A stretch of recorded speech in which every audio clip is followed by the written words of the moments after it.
Olá, queridos irmãos, a paz do Senhor, mais uma vez aqui para nós meditarmos na palavra de Deus. Como sempre, tenho pensado nesse momento e mais uma vez Deus tem colocado uma palavra no meu coração. Eu quero convidá-los para fazermos uma leitura na palavra de Deus. Hoje nós vamos meditar em uma passagem bíblica muito conhecida que está no segundo livro dos Reis, no capítulo de número 4, e eu vou ler alguns versos aqui para nós iniciarmos a nossa fala e a nossa meditação nesta noite. Diz assim a palavra de Deus: E uma mulher das mulheres dos filhos dos profetas clamou a Eliseu dizendo: Meu marido, teu servo, morreu, e tu sabes que o teu servo temia ao Senhor. E veio o credor a levar-me os meus 2 filhos para serem servos. E Eliseu lhe disse: Que te hei eu de fazer? Declara-me que é o que tens em casa. E ela disse: Tua serva não tem nada em casa, senão uma botija de azeite. Eu quero falar nesta oportunidade algumas lições que eu aprendo e quero compartilhar com vocês quando leio segundo livro dos Reis, capítulo de número 4, do verso 1 ao verso de número 7. São 7 lições interessantes que quero compartilhar com vocês. Mas antes de iniciar observando essas lições, quero mostrar o drama que esta mulher, cujo nome não é citado, estava vivendo nesse momento. Observem bem que essa mulher, ela já tinha sofrido um baque muito forte, que foi perder o seu marido. Pelo que o contexto sugere, é possível perceber que ela o perdeu de forma precoce. Possivelmente um acidente, algo inesperado, rápido, aconteceu e ela perdeu o seu marido. Além de perder o seu marido, ela estava vivendo um drama porque, segundo o relato bíblico, o marido deixou esta mulher desprovida e, além de estar desprovida, isso financeiramente, ele devia e ela ficou com muitas dívidas. Outro problema seríssimo é que essa mulher tinha 2 filhos, desprovida de qualquer tipo de alimento, de finanças, ainda devendo, segundo o relato bíblico, ele deixou dívidas. E para completar, está escrito no texto que os credores começaram a ameaçá-la, dizendo: pague-nos a dívida. Ela não tinha nem para sobreviver, quanto mais para pagar a dívida. Eles então começaram a ameaçar, ou intensificar a ameaça, dizendo: se não pagares a dívida, nós iremos levar os seus filhos como pagamento da dívida para serem nossos escravos. Então, essa mulher está inserida em um drama muito grande, um drama familiar, financeiro. E quando eu estava meditando nesse texto, eu comecei a observar algumas lições interessantes que esta palavra nos ensina. Primeira lição interessante, baseado no versículo 1, na parte B do versículo 1, é sobre as surpresas negativas da vida, que, é claro, pelo fato de ser surpresa, obviamente, nós nunca estamos preparados para enfrentá-las.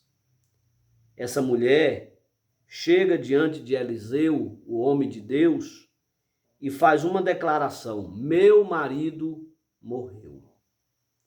De uma forma clara e objetiva fica percebido que foi algo, como anteriormente disse, inesperado, rapidamente, e que ninguém estava preparado. Ele deixou dívida na praça, deixou sua mulher desprovida de qualquer recurso, seus filhos desprovidos de qualquer recurso, e é a primeira lição que nós observamos. Nem sempre nós estamos preparados para as surpresas da vida, porque todos nós estamos sujeitos a surpresas negativas na vida. E é preciso saber como agir se esse tempo chegar em nossas vidas. O que fazer, como fazer, quando esse tempo negativo chega na vida da gente. A segunda lição, quando nós lemos esse texto sagrado, ainda no versículo 1, nós aprendemos que não podemos nos acomodar quando nossa família está debaixo de ameaça. No versículo 1, na parte terceira do versículo 1, ela diz assim: veio o credor a levar-me meus filhos para serem servos, para serem escravos. Quando essa mulher recebeu os credores e deles a ameaça que se ela não pagasse a dívida, seus filhos seriam levados para serem servos, escravos, esta mulher imediatamente agiu. Ela agiu da forma mais correta, que foi buscar a Deus através do homem de Deus, o Eliseu.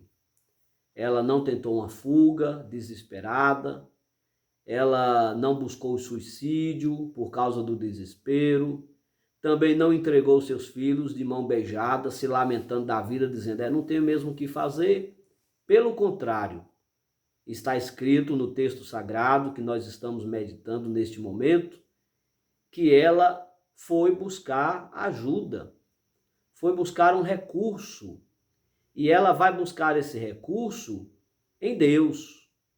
Através do homem de Deus, significa dizer que ela está buscando esse recurso em Deus, buscando orientação, buscando um bom conselho, buscando uma ajuda, porque não se acomodou no tempo da adversidade. Essa é a segunda lição interessante, porque muitas pessoas se curvam diante dos problemas, das dificuldades, e deixam as coisas piorando cada vez mais sem buscar a solução. Mas eu quero dizer e garantir a vocês, pela palavra de Deus, que para tudo Deus tem uma solução. Não fique parado, tome uma posição, se levante, se posicione, age diante desta causa, e você vai ver que Deus vai lhe dar a orientação correta, a orientação certa. E se você fizer como essa mulher fez, saindo do repouso, saindo do acomodismo e indo em busca de ajuda, em busca de orientação, assim como essa mulher, você também será vitorioso. O que não pode é ficar acomodado, deixando as coisas acontecerem e os problemas nos atropelando como um trator, destruindo e matando a todos à nossa volta. Outra lição interessante que nós observamos, agora já é a terceira lição, baseado no versículo de número 2, é que pode faltar tudo em nossa casa. Só não pode faltar a presença de Deus, do Espírito Santo. E esse texto mostra que quando Eliseu ouviu as queixas ou a queixa daquela mulher, ela vai dizer, o meu marido, teu servo, ele morreu.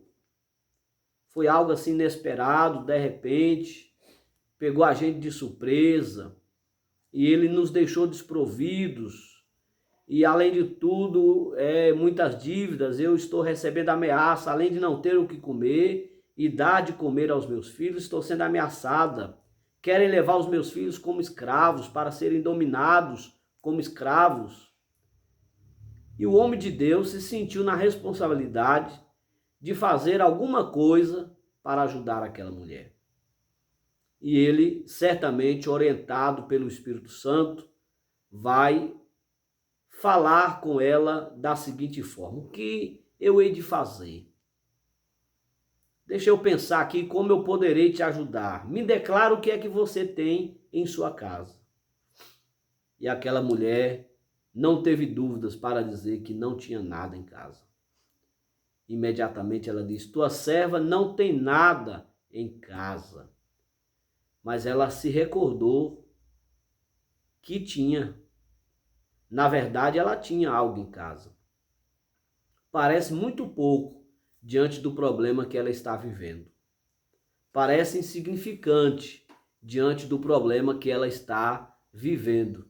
Mas ela recordou que lá na despensa da casa, ela tinha uma botija de azeite.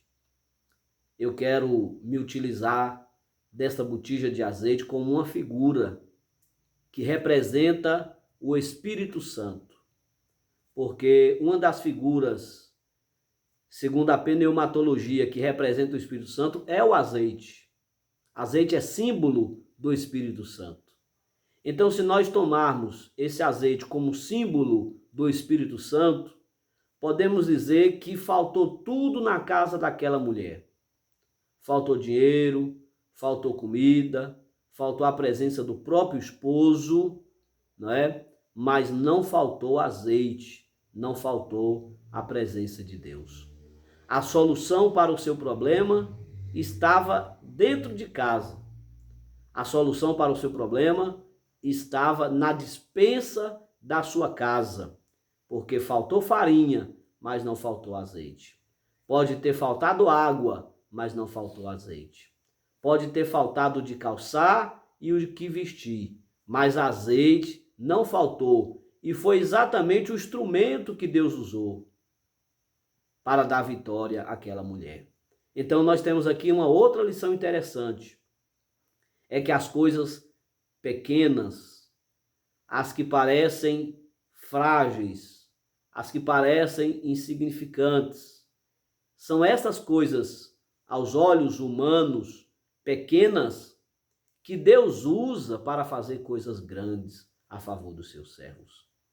Naquele momento que ela declarou, sua serva só tem uma botija de azeite, porque diante do seu quadro de problema era tão pequeno e tão insignificante uma botija de azeite, mas foi exatamente aí que Deus usou o profeta Eliseu para orientar aquela mulher, para ela saber como agir no tempo de prova, no tempo de dificuldade e obter a vitória que ela tanto necessitava.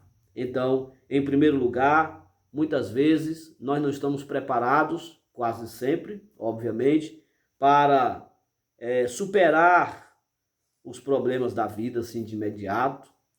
Em segundo lugar, nós não podemos nos acomodar, principalmente quando nossa família está debaixo de ameaça, tem que agir, né? Temos que tomar uma postura, uma posição.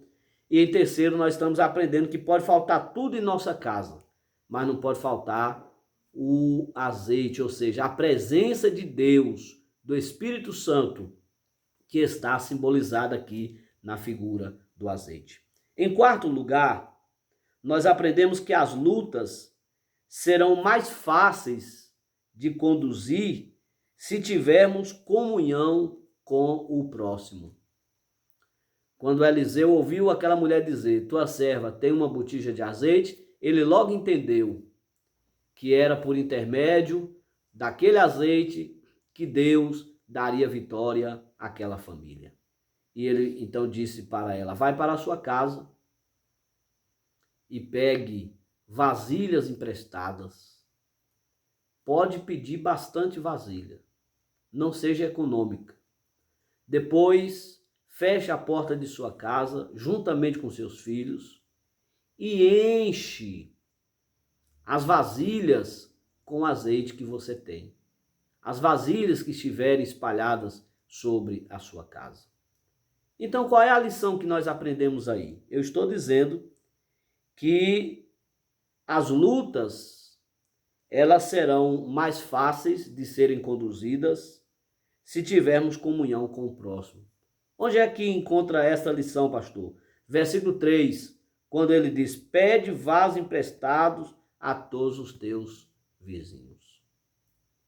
Se aquela mulher precisava de muito azeite, porque somente muito azeite resolveria o seu problema, ela automaticamente também precisava de muitas vasilhas emprestadas. Não eram suficientes as vasilhas que ela tinha em casa. Mas como pegar vasilhas emprestadas se caso essa mulher fosse uma mulher rinchosa? Como buscar vasilhas emprestadas se essa mulher não tivesse comunhão com sua parentela? Não tivesse comunhão com a sogra, com cunhados, não tivesse comunhão com os vizinhos? Como que ela poderia pedir vasilhas emprestadas? Eu não sei se você já entendeu onde eu quero chegar, mas o milagre e a multiplicação do azeite dependia dela ter à sua disposição muitas vasilhas. E para ela ter muitas vasilhas, ela necessitava do próximo, do vizinho, do parente, do amigo, para lhe emprestar estas vasilhas. Mas isso nunca seria possível se ela não tivesse comunhão. Meus irmãos, quantas pessoas que passam problemas seríssimos da vida e ela tem que amargar a dor de passar por aquela angústia só. Não é por uma questão de Deus ter permitido que seja uma provação para ela passar só. Não é só nesse aspecto, mas é porque às vezes são pessoas que não têm comunhão com o seu próximo. Se essa mulher não tivesse comunhão com a sua vizinhança, ela teria reunido pouquíssimas vasilhas que tinha em casa e o azeite também seria pouco. E esse pouco azeite não seria suficiente para resolver o seu problema. Não é porque Deus não é capaz de dar muito azeite, mas é porque a sua capacidade de poucas vasilhas impediria que Deus lhe desse muito azeite. Deu para entender essa palavra? Isso também simboliza, na nossa vida, no nosso dia a dia, a busca pela ajuda espiritual do que nós chamamos próximo, do pastor, da nossa parentela, irmãos, cunhados, sogra, primos, dos membros da nossa igreja. Por exemplo, quando nós estamos passando uma prova, que nós ligamos para alguém, passamos uma mensagem de WhatsApp para alguém, e até em um culto nós dizemos: por favor, me ajude em oração. Eu estou passando um momento muito difícil na vida. Eu estou enfrentando um problema muito sério na vida. Por favor, me ajude em oração. É como aquela mulher está pedindo vasilhas emprestadas, não é? Muitas vezes nós não declaramos o motivo pelo qual estamos precisando de ajuda e de oração. Mas é como estarmos pedindo vasilhas para que seja cheia de azeite para solucionar o nosso problema. Toda vez que alguém ora por nós, toda vez que alguém jejuma por nós, todas as vezes que alguém intercede por nós, é como um emprestar de vasilhas, que vai resultar em muito azeite, que vai resolver de forma definitiva, completa, o nosso problema, a nossa dificuldade. Então tenha comunhão com o próximo, porque em todo tempo é importante a comunhão, seguir a paz com todos. E, inclusive, no tempo da dificuldade, essas pessoas vão nos ajudar, orando conosco, jejuando conosco, orando por nós, jejuando por nós, intercedendo ao nosso favor e nos ajudando para sairmos da crise, para sairmos da luta, para sairmos da dificuldade. A outra lição interessante, eu posso falar agora, a quinta lição que nós aprendemos quando lemos essa passagem bíblica, agora baseado no versículo 4, na parte B do versículo 4, é que não devemos expor. É outra lição que nós aprendemos nesse contexto. Não devemos expor nossas necessidades, não devemos expor, principalmente, nossa família de forma desnecessária. Por que isso, pastor? Porque muitas pessoas, no tempo da dificuldade, eles expõem a família, acaba abrindo a sutileza, o que é secreto em relação ao seu lar, em relação à sua família. E a orientação que Eliseu está dando para essa mulher é que no primeiro momento ninguém precisava ficar sabendo que ela não tinha recurso e que ela não tinha o que fazer e como é que Deus lhe daria vitória. Ele diz: peça vasilhas emprestadas, pode pedir muitas vasilhas emprestadas. E no versículo 4, na parte B, ele diz: depois fecha a porta juntamente com os teus filhos. Guarde segredo. Não é para ninguém ficar sabendo. Não é para ninguém ficar vendo. Não é um espetáculo. O milagre que Deus vai fazer é algo para você e para a sua família. E é algo que Deus vai fazer no secreto. Não precisa você espalhar para todos o que é que Deus está fazendo e como é que Deus está lhe orientando. No final, todos ficarão sabendo, mas deixa primeiro Deus completar a obra. Está dando para entender, meu irmão? Deixa primeiro Deus completar a obra. Feche a porta. Lembra do milagre que aconteceu lá em Caná da Galileia? João, capítulo de número 2. Não foram todos que estavam na festa que tomaram conhecimento que tinha acabado o vinho. Apenas Maria foi comunicada, possivelmente amiga daquela família. Eles guardaram um segredo, não espalharam o problema do lar, da família, para todos que estavam na festa. Mas quando o vinho foi transformado e dado para os convidados, todos puderam experimentar do resultado do milagre que Jesus fez a favor daquela família. Todos olharão para você, para a sua casa, para a sua família e dirão que você é bem-aventurado. Mas no momento é preciso guardar segredo, é preciso preservar a sua família, não expor os problemas do seu lar, não expor o seu problema matrimonial, não expor os seus problemas financeiros. Espere e confie no Senhor. Continue buscando vasilhas emprestadas e confiando que Deus tem azeite suficiente para derramar sobre a sua cabeça, sobre a sua família e para vos dar vitória para a glória do seu santo nome. Aleluia. Em sexto lugar, baseados ainda no versículo de número 4, na parte C e na primeira parte do versículo de número 5, nós aprendemos que as provações existem para Deus provar a nossa fé. As provações existem porque Deus prova a nossa fé. Ele disse para aquela mulher: deitai ou deita o azeite em todos aqueles vasos. Pegue as vasilhas, feche a porta e depois do azeite que está na botija, derrame sobre todos aqueles vasos. Nós temos aqui algo interessante a ser observado. Primeiro, Deus está provando a fé daquela mulher. Como assim pegar de uma botija e derramar sobre todas as vasilhas para elas serem cheias? Então ela precisava ter fé, porque ela poderia não crer no que o homem de Deus havia lhe orientado e sair dali achando que não tinha sido bem orientada, achando que não tinha sido ajudada, não cumprindo o que ele ordenou ela fazer, e ela certamente teria que passar e continuar sofrendo todas aquelas amarguras que nós citamos no início dessa palavra. Mas ela deu ouvidos à voz de Deus na boca do profeta e fez conforme Deus lhe orientou através do seu santo profeta. É necessário crer quando Deus fala conosco. É necessário colocar em prática aquilo que Deus nos orienta a fazer.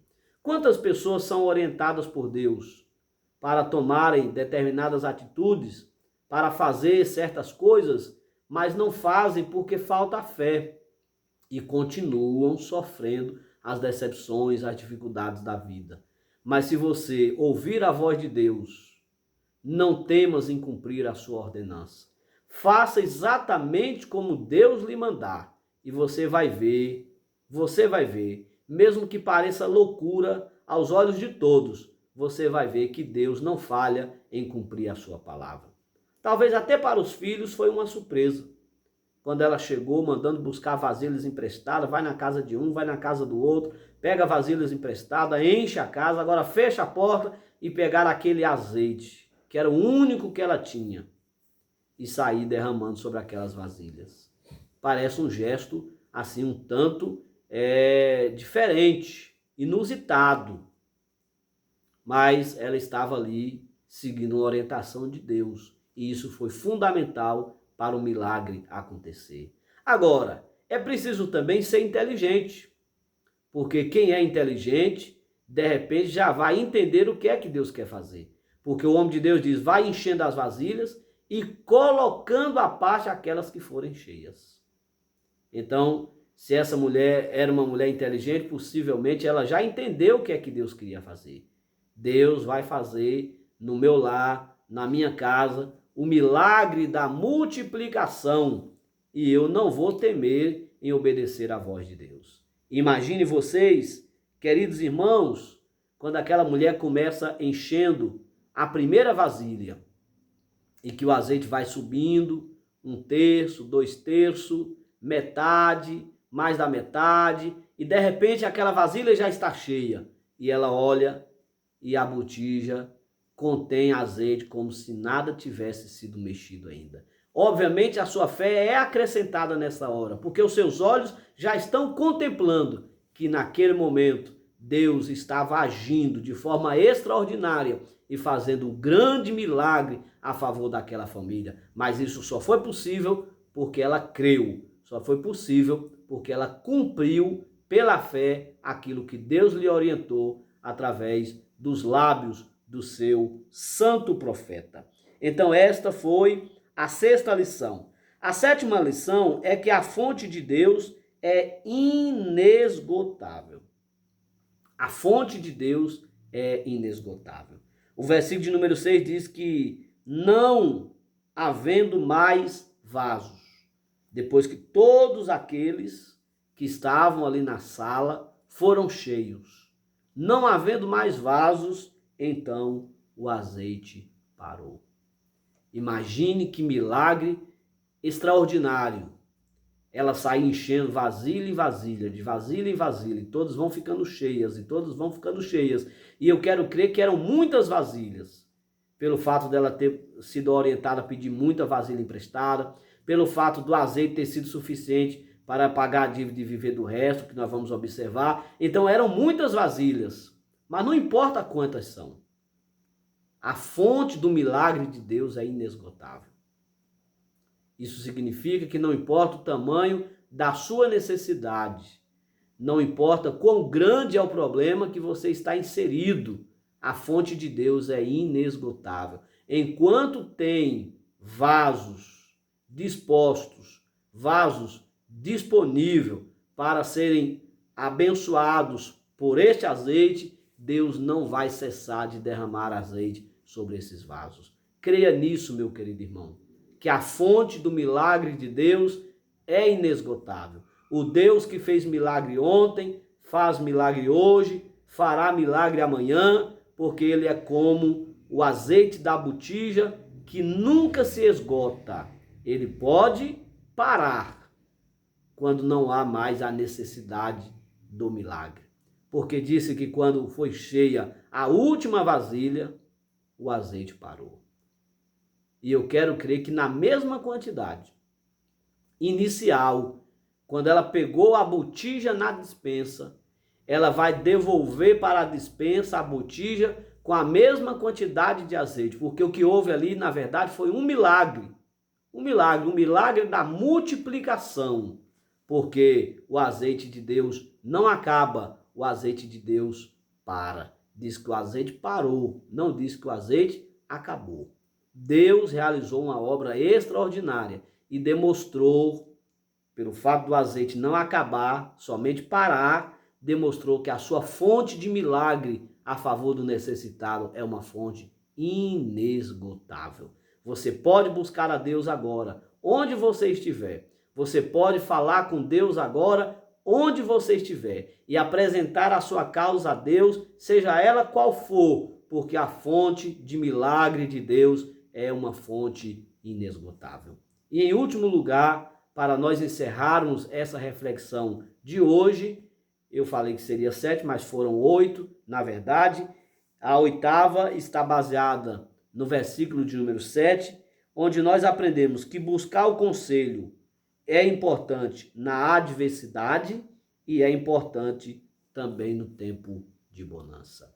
Essa mulher nos ensina, e esse texto sagrado nos ensina, que o conselho é importante ser buscado no tempo da adversidade e também no tempo de bonança. Tem muita gente que só busca o conselho no tempo da adversidade, no tempo da luta, no tempo do sofrimento. E é importante buscar o conselho. Na multidão de conselheiros há segurança, é o que diz a palavra de Deus. Mas muitas pessoas esquecem de buscar o bom conselho também no tempo de bonança. O que fazer quando as coisas estão indo bem? Como agir quando as coisas estão indo bem? E muitas pessoas, infelizmente, não sabem administrar o tempo do azeite, o tempo da fartura de azeite, e são prejudicadas e voltam a passar lutas e dificuldades novamente. Por quê? Porque só souberam buscar conselho no tempo da adversidade. Não foram inteligentes para buscar também o conselho no tempo da bonança. No versículo de número 9, diz a Bíblia Sagrada, no texto que estamos inseridos, que ela voltou ao homem de Deus. Ela foi lá novamente e ela queria saber, além de relatar, além de dar o testemunho do que é que Deus tinha feito por ela, pelos seus filhos, do milagre extraordinário que tinha acontecido na sua casa, do bem de Deus que estava na despensa de sua casa, ela queria saber agora como agir. Sim, senhores, como administrar o bem de Deus, como administrar o milagre. Como eu vou fazer agora? Como eu devo agir agora que Deus usou de graça, de misericórdia e fez um milagre extraordinário na minha vida e a favor da minha família? E aí ela recebeu mais uma vez a orientação certa. A orientação certa. Esse texto nos ensina buscar conselho na bonança para recebermos a orientação certa. Eliseu disse para ela: venda uma parte. Essa parte que você vender, você vai pagar os seus credores. Você vai pagar a dívida que o seu marido deixou. Você vai terminar com esse problema, acabar essa preocupação. Você não vai viver mais esse problema. Seus filhos não serão mais ameaçados. Eles não correrão mais o risco de ser escravos de ninguém, porque você primeiro vai pagar a dívida. E o outro, a outra parte, a outra metade é para você viver. Que coisa maravilhosa. Eu acostumo dizer e quero afirmar aqui nesse momento que foi Deus quem inventou a aposentadoria. A previdência é uma invenção de Deus. Porque Deus, através de Eliseu, diz: depois de você pagar a dívida, o restante do azeite, olha que tanto azeite que era, o restante do azeite é para você viver. Viver com seus filhos, ou seja, aquela mulher não estava mais desamparada. Deus acolheu aquela mulher na sua necessidade. Ela agora estava provida de azeite e, segundo o homem de Deus, esse azeite era suficiente para ela viver com os seus filhos, ou seja, ela estava aposentada, não é? Assegurada financeiramente, não teria mais esse tipo de preocupação, porque Deus é cuidadoso e Deus cuida dos necessitados. Então, querido irmão, querida irmã, pegue essa palavra e medite nesta palavra. Observe estas 8 lições que nós observamos aqui dentro desse texto do segundo livro dos Reis, no capítulo de número 4. Pratique a palavra de Deus e seja feliz em nome de Jesus. Amém. Quero pedir a você que compartilhe essa mensagem para que outras pessoas tenham acesso a palavra de Deus. Além de compartilhar, se inscreva aí no nosso canal e, se você quiser, ative o sininho aí do lado, porque todas as vezes que eu gravar uma nova mensagem, você terá acesso à pregação da palavra de Deus. Até uma próxima, se o Senhor, nosso bom Deus, nos permitir. Amém.